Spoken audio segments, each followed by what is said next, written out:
You're listening to the Insightful Connections podcast. Our guest today is Sue Collin. Sue Collin is an experience-rich marketing insights professional who began her career 30 plus years ago in the quantitative space and has since added a qualitative emphasis to her repertoire. She heads up RTi Research's Qual practice. RTi Research is a market research and brand consultancy that helps clients in the B2B and B2C spaces move their business forward by thinking about moving from data to meaning. Sue finds that her deep quant experience offers a unique perspective in connecting the dots of nonlinear qual conversations with both B2B and B2C consumers. While she's busy handling her qual project design and moderation duties, she's always thinking ahead to how that information can be used to inform prior or subsequent research efforts and meaningfully answer the broader business objectives. Sue, it's a pleasure to have you on the podcast today. Hello, Seb. I'm so stoked to be here, especially on a Monday morning. Great way to get the day going with you. Appreciate it.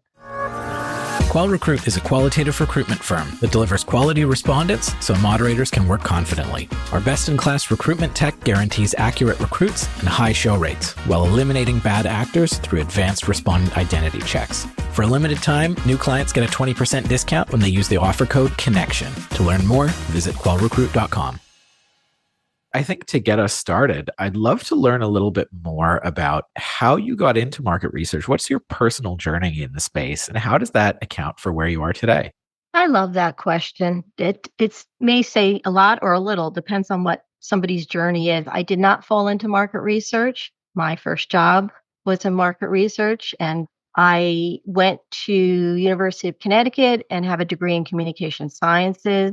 And that department is grounded in all things research. That's what the professors are all about. So I was exposed to a lot of different things regarding research, whether it was stats or running a research project. Of course, we did many. And also thinking about communication in all ways, big and small, whether it's, one-on-one interpersonal like we're doing now, or what do they call it? Industrial communications and large groups and so on and so forth. And I'm really fortunate that I get to use a lot of that today. When you and I were initially talking about you being on the podcast, you described yourself as a human stories champion. And I'm wondering if you can tell me what that means to you.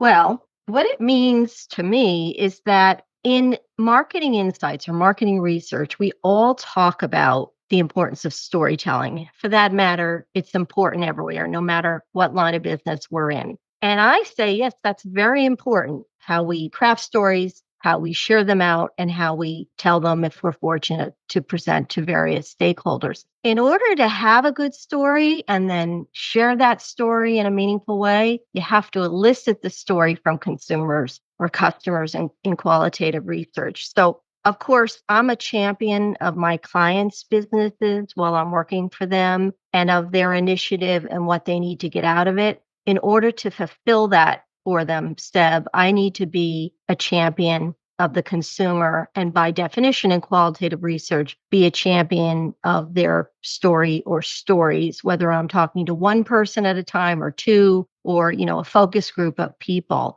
And really it starts with making people feel comfortable. If you want to hear whatever the story or story is that you're working on, it could be their background, it could be how they came upon a product and some meaningful usage occasions that conjure up special memories for them or not, or you're talking to them about something truly serious like a healthcare issue or some other personal milestone that wasn't so pleasant, they have to feel comfortable with me.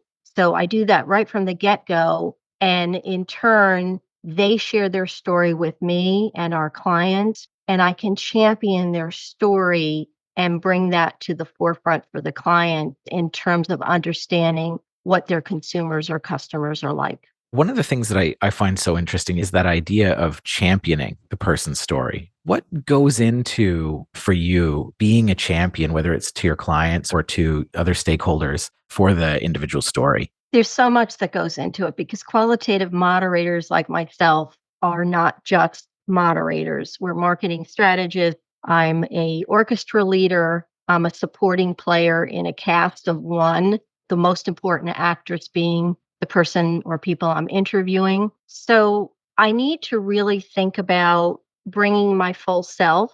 And I will tell you that 99% of the time, the person you're seeing right now is the person that's moderating. In other words, I bring myself to the party, the moderation party. And of course, if I'm having a bad day, I try not to bring that part of it. We're all human. And also reflecting back what that person is like. If I'm talking to a super duper extrovert, which I can kind of sniff out from the beginning, I think, then I raise my game a little bit in my excitement, if you will. If I'm talking, and I'm going with extremes now, if I'm talking to an introvert or someone who perhaps is neurodivergent in some way, different than most of the people perhaps that I interview, then I'll slow it down a little bit. One, to give them time to feel more comfortable, to give them time to process the question and what I'm, following up on. And all of that leads to making sure that they feel comfortable talking with me. It's very rare that I have a respondent, a participant, a person that doesn't want to share. After all, they signed up for the project, they qualified as whatever the qualifiers are. And I can pretty much tell from the get go when they come on screen how it's going to go. Sometimes I'm surprised. Usually I'm surprised in a good way. It starts with me coming on camera and really welcoming the person. And when they say my name to start, like just a normal everyday conversation, Deb, Stu, it's great to be here with you. I know it's going to be a good conversation, or I believe it is. It's a great motivator to go forward. So interesting. What is it for you that using your name signals? A little bit of a personal conversation. Of course, it's personal on their end. I'm not talking about me in any great length other than maybe in the intro, talking if they say they're into reading books. I might say, oh, yeah, what have you read recently? Love to read books, but I don't go too much farther than that.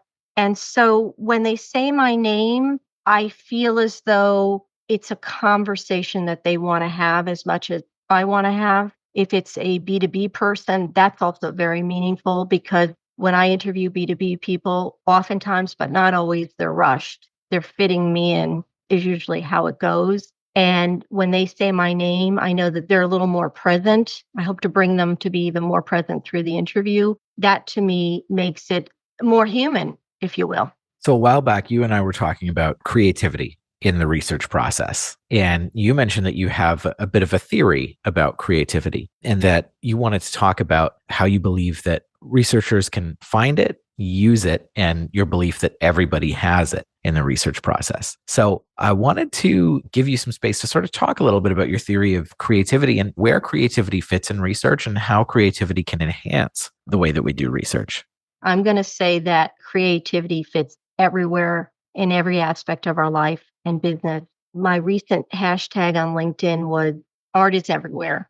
If we dial back for a moment, what is creativity? So creativity to me is not necessarily that one knows how to use a paintbrush or a crayon or a pencil or a sketchbook, so on and so forth. Creativity is, I think, at its core in business, being resourceful. And that resourcefulness can come from so many different places and people. It can come from collaborating with your colleagues and often collaborating with your competitors. And I love that concept because we can learn from each other and we both win in that way. Collaboration goes further than just the people we know. It also goes into meeting people we don't know and from other disciplines and talking to people in HR or in software development or whatever it is, and being able to grasp something from that conversation and use it in our business. So I often get Seb in interviews, particularly for consumers versus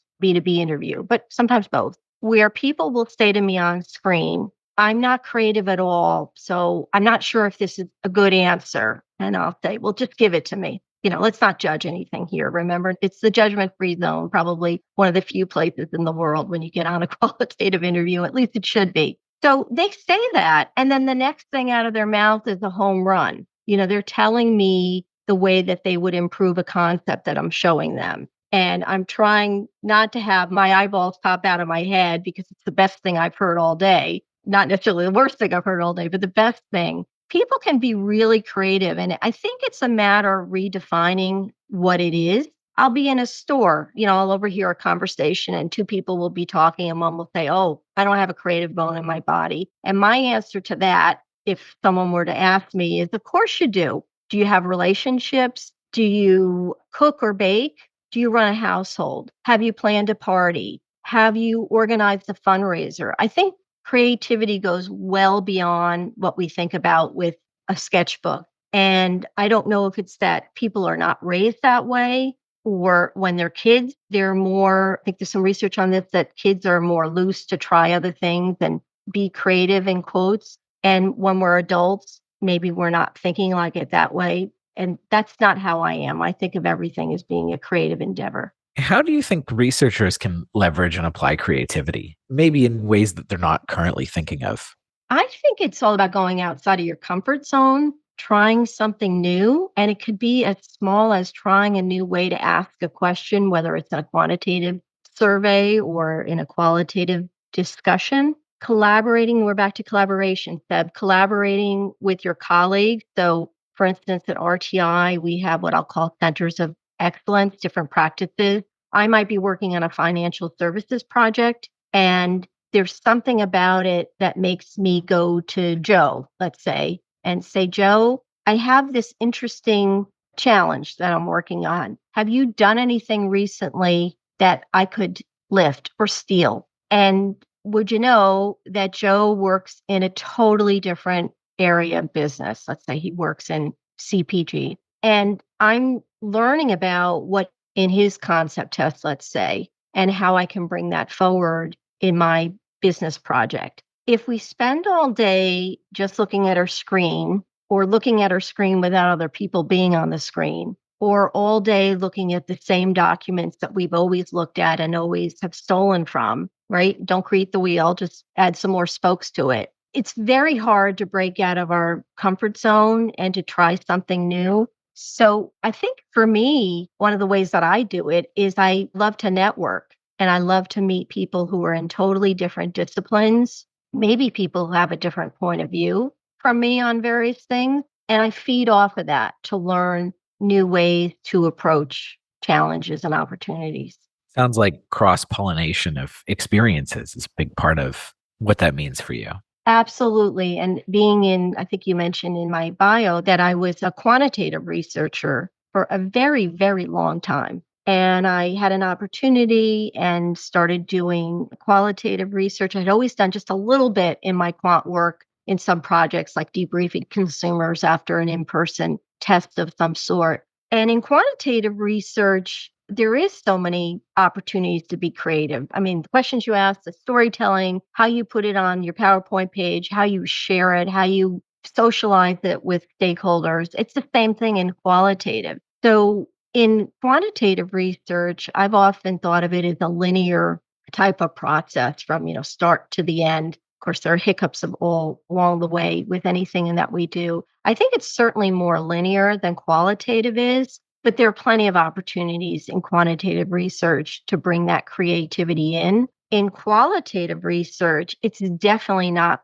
linear. That wasn't so much a surprise to me based on what I had done in marketing insights and research. Certainly, in having a conversation, my daily conversations might not be linear, daily conversations with colleagues or friends, what have you. Having a conversation with a consumer, that's why they call it a discussion guide, Deb, because it's just a guide. I don't know exactly where the conversation's going to go, even if I'm trying to drive the bus, on page one. And then I have to decide really in a flash, am I going to go where Seb is taking me in the conversation? Or am I going to say, please, let's hold that thought for one moment. I want to finish this with you. I have to really decide or come back to it.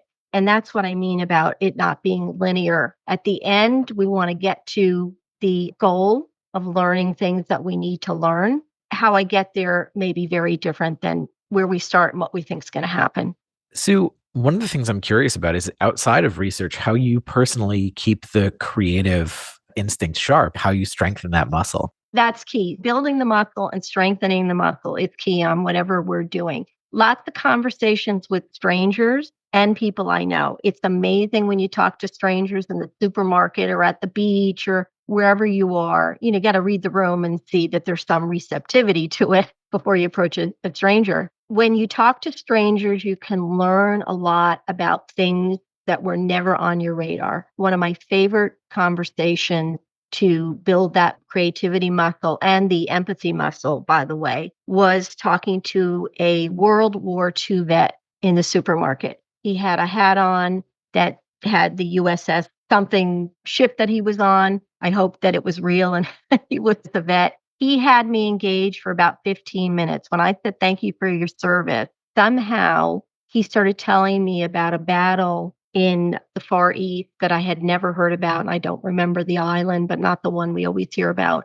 And it was an amazing story. I'm not sure what I did with that story later on, but it reinforced for me that when you talk to strangers, you can learn a lot. So that's one way. The other way is reading and reading lots of different sources. I was talking to someone the other day and I said, I may not always want to read things that I don't agree with, or authors who maybe have a different point of view than me, or interviewers that have a different point of view than me. But if you read from various sources, different kinds of genres, different kinds of long form Q&A, you can really learn a lot and get the juices flowing. You have to be open to it, Seb, be receptive to what can I learn from this, and not necessarily go into it as I've got to learn something, but just keep your mind open and start thinking about, ooh, I had never heard of that before. I'm going to either investigate it further or somehow incorporate it into my life and into my work.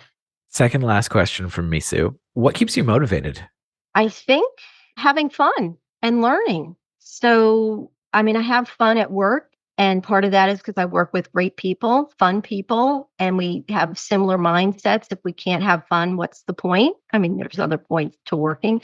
And thinking about how I'm helping people. People can be my clients, my individual stakeholder or stakeholders. It can also be the company that I'm doing work for to help, like I said at the beginning, bringing their work forward. And just making the day a better day, because if I can't do that for myself or other people, I'm not really sure what the point is.